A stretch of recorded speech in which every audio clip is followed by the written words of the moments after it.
Hi guys, আসসালামু আলাইকুম।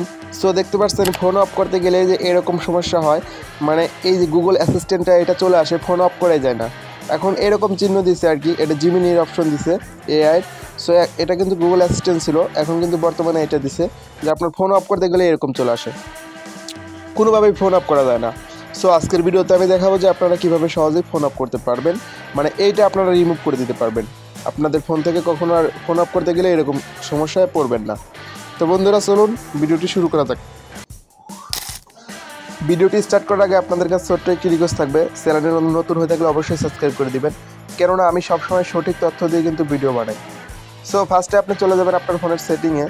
তো সেটিংয়ে আসার পরে এখানে আপনাদেরকে একটু নিচের দিকে আসতে হবে, একটু নিচের দিকে স্ক্রল ডাউন করে চলে আসবেন।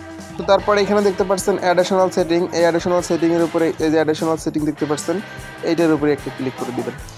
ওকে, এখন এই যে জি স্টোর শর্টকাট, এই অপশনটা আপনারা একটু ভালোভাবে দেখে নেবেন। জি স্টোর শর্টকাট এইটার উপর একটু ক্লিক করে দিবেন।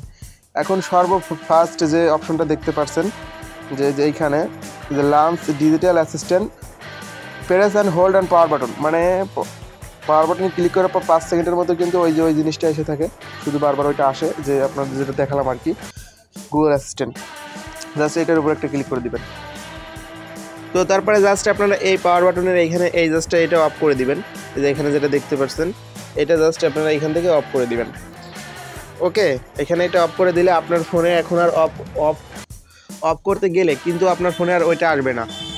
এটা অফ করে দেওয়ার পর গুগল অ্যাসিস্ট্যান্টের যে সমস্যাটা ছিল ওইটা কিন্তু আর আসবে না। জাস্ট আমি আপনাদের দেখাই, দেখেন এটা অফ করে ধরছি কিন্তু এটা কিন্তু আর আসে নাই। এখন আমি পাওয়ার অফ করে দিলে কিন্তু অফ হয়ে যাবে। জাস্ট আপনারা এরকমভাবে কিন্তু এটা রিমুভ করতে পারবেন। সো ভিডিওটি যদি আপনাদের কোনো উপকার থাকে তাহলে একটি লাইক দিন, আর চ্যানেল নতুন হলে অবশ্যই সাবস্ক্রাইব করে দিবেন। Thank you so much.